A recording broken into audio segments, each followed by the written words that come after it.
সরস্বতী দাস তার স্ত্রীর সামনে তাকে তার বুকে স্টেপিং করে চাপাতি দিয়ে কুপিয়ে তাকে হত্যা করে তার হাত থেকে স্বর্ণের ব্যাগ নিয়ে তার স্ত্রীকে ধাক্কা দিয়ে ফেলে দিয়ে স্বর্ণের ব্যাগ নিয়ে গেছিল এবং তাকে হত্যা করেছিল।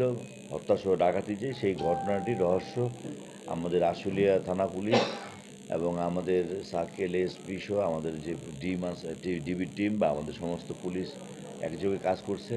কাজ করার পর আমরা পুরো ঘটনাটাই আমরা ডিটেক্ট করতে পেরেছি এবং মূল আসামিদের অ্যারেস্ট করেছি এবং লুণ্ঠিত স্বর্ণ আমরা উদ্ধার করেছি। মূল কিলার ছিল মানে দুজন, একজন নাম হচ্ছে রিপন, একজন আরিফ। তারা আশুলিয়ায় চাঞ্চল্যকর ডাকাতি ঘটনার রহস্য উদ্ঘাটন করেছে আশুলিয়া থানা পুলিশ।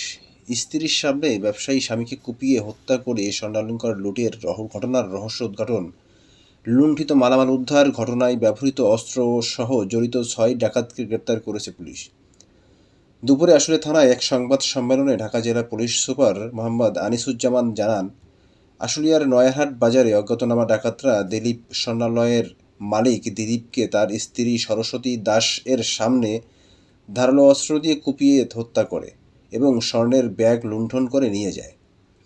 পরে পুলিশ বিভিন্ন জেলায় অভিযান চালিয়ে ডাকাতির ঘটনায় প্রত্যক্ষভাবে জড়িত থাকা ব্যক্তিদের অভিযানে মোট 6 জনকে গ্রেফতার করা হয়, যাদের মধ্যে 5 জন ডাকাত ঘটনাস্থলে উপস্থিত থেকে হত্যা ও স্বর্ণ ডাকাতি সংগঠন করে, একজন ডাকাতি মালামাল তার জিম্মায় রাখে। এ সময় স্বর্ণ 13 ভরি স্বর্ণ বিক্রয়ের ৭৬,০০০ টাকা, 2টা হত্যায় ব্যবহৃত চাপাতি উদ্ধার করা হয়। ঢাকা জেলা পুলিশ সুপার মোহাম্মদ আনিসুজ্জামান জানিয়েছেন, তাদের বিরুদ্ধে আইনানুগ কার্যক্রম প্রক্রিয়াধীন রয়েছে। আমিনুল ইসলাম, নজরবিডি, আশুলিয়া।